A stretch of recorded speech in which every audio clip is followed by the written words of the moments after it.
अस्सलाम वालेकुम किसान भाइयों, मैं हूं बिन्यामीन शौकत और आप देख रहे हैं किसान न्यूज़। मौजूदा ज़री सूरत हाल का जायज़ा लें तो ऐसी फसलें ज़्यादा मुनाफा बख्श हो सकती हैं जो मकामी इस्तेमाल के साथ एक्सपोर्ट भी होती हैं। और किसान भाइयों, कपास एक ऐसी फसल है जो मकामी सनत को चलाने के लिए भी इस्तेमाल होती है और बड़े लार्ज स्केल पे एक्सपोर्ट भी हो जाती है। तो इस वक्त किसानों का सबसे जो बड़ा मसला है वो ये है कि किसानों को उनकी मसनूआत की कीमत पूरी नहीं मिलती।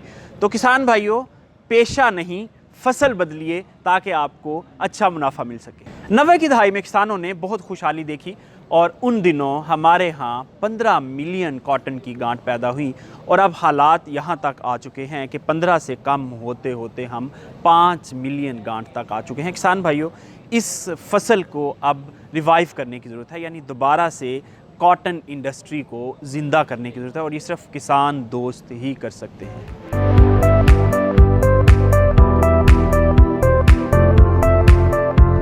किसान भाइयों, इस वक्त हम मुल्तान में पहुंच चुके हैं और यहाँ सिंजेंटा की तरफ से रोशन कपास प्रोग्राम का एहतमाम किया गया है। इस प्रोग्राम में पाकिस्तान भर से माहिरीन आ चुके हैं और यहाँ से हम आपको बताएंगे कि कपास से अच्छी पैदावार कैसे लेनी है, कपास की बीमारियाँ कौन सी हैं, हशरात कौन से हैं, उनको कंट्रोल कैसे करना है और क्वालिटी की कपास कैसे पैदा करनी है।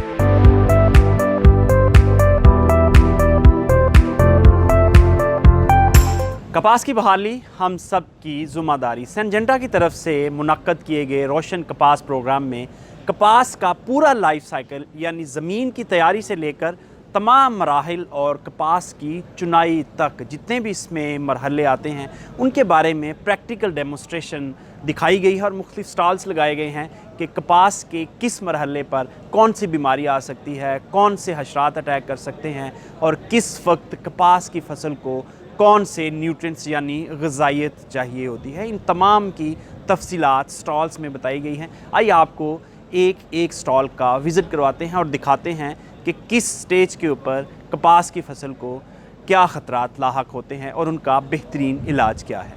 कि ज़मीन की तैयारी के मरहले में कौन से अवामिल हो सकते हैं या कौन सी वजूहात हो सकती हैं जिनका अगर हम उस टाइम पे ख्याल ना रखें तो आगे जाके पैदावार में कमी का बाइस बन सकती हैं। हमारे यहाँ ज़मीन के अंदर जो सबसे ज़्यादा मसला आता है वो होता है नामियाती मादे की कमी का मसला। तो नया सवेरा जो आपकी ज़मीन में नामियाती मादे की कमी है उसका बेहतरीन हल जो लेके आया वो एनरिच की शक्ल में लेके आया है।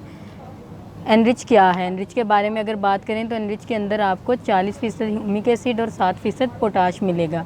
कपास की फसल में 2-3 बुनियादी मसाइल हैं जो कि हमें बिजाई के टाइम पर देखने में आते हैं। सबसे पहला बुनियादी मसला तो ये होता है कि हमारी जो है ना बीज का उगाव 100% नहीं होता।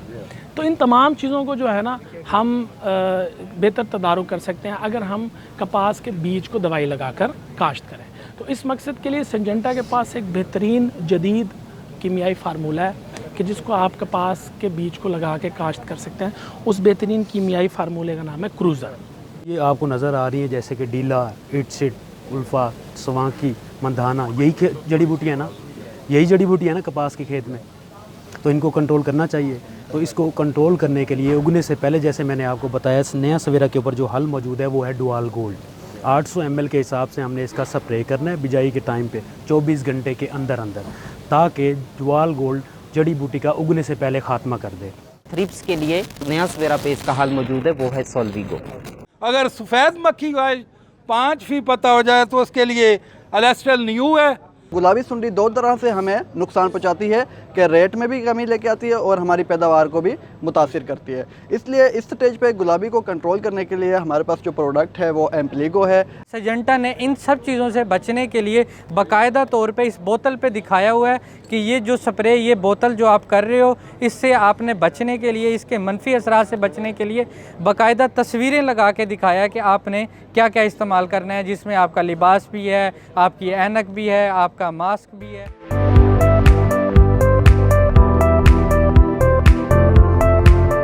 हमारे साथ इस वक्त सिंजेंटा पाकिस्तान के MD ज़ीशान बेग साहब मौजूद हैं। उनसे पूछते हैं कि ये इवेंट करवाने का क्या मकसद था। ये आज का जो हमारा इवेंट है इसका नाम है रोशन कपास और इस सारे इवेंट का आइडिया ये था कि हम सारे स्टेक होल्डर्स को इकट्ठे बुलाएं, जिसमें एकेडेमिया से आए, VC साहब आए, मुल्तान यूनिवर्सिटी के असिस्टेंट सेक्रेटरी साहब आए और गवर्नमेंट और डिपार्टमेंट के लोग आए और प्राइवेट सेक्टर और सबसे इम्पॉर्टेंट हमारे काश्तकार भाई वो लोग सारे इधर प्रेजेंट थे। ये हमने 17+ सेमिनार्स किए हैं। इसका आइडिया ये है कि किसान को हर स्टेज पे सोइंग से लेके हार्वेस्टिंग तक हम उनको सोल्यूशन बताएंगे, क्या क्या मसले होते हैं उनको हल करने के क्या क्या तरीके और हमारी क्या क्या टेक्नोलॉजीज़ हैं जिससे वो हल होती तो ये बताएं कि जो कपास है इस वक्त बड़े लार्ज स्केल पे लग रही है, तो इस साल जो कपास का रेट है वो बेहतर रहने के इम्कानात हैं?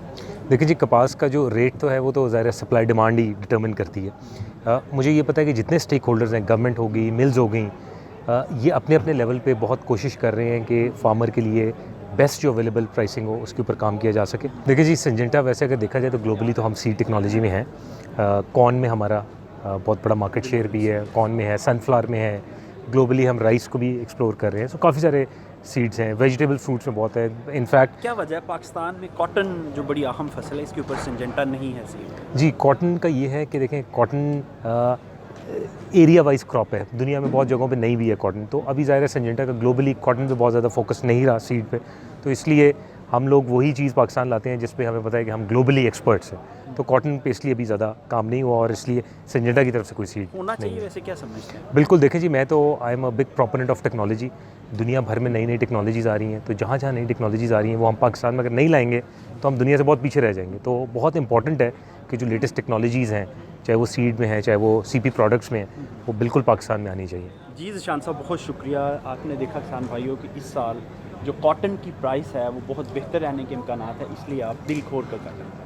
रोशन कपास प्रोग्राम में मुख्तलिफ सरकारी इदारों से भी ऑफिसर्स ने नुमाइंदगी की, जिनमें vice chancellor Nawaz Sharif agriculture university Multan doctor Ishtiaq Rajwana, additional secretary agriculture south Punjab doctor Haider Karar, director general pest warning and quality control doctor Aamir Rasool शामिल हैं। इस मौका पर सरकारी ऑफिसर्स ने खिताब करते हुए कहा कि सिंजेंटा पाकिस्तान की ये काविश काबिले तहसीन है और इससे कपास की पैदावार बढ़ेगी, जिससे सनत को भी फायदा होगा और किसानों को भी।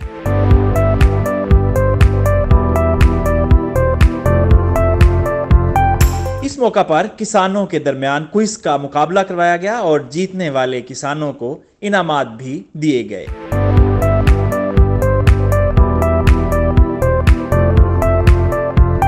अस्सलाम वालेकुम, मैं सिंजेंटा दे रोशन प्रोग्राम कपास दे विच आया तो बड़ा प्रोग्राम अच्छा लगे।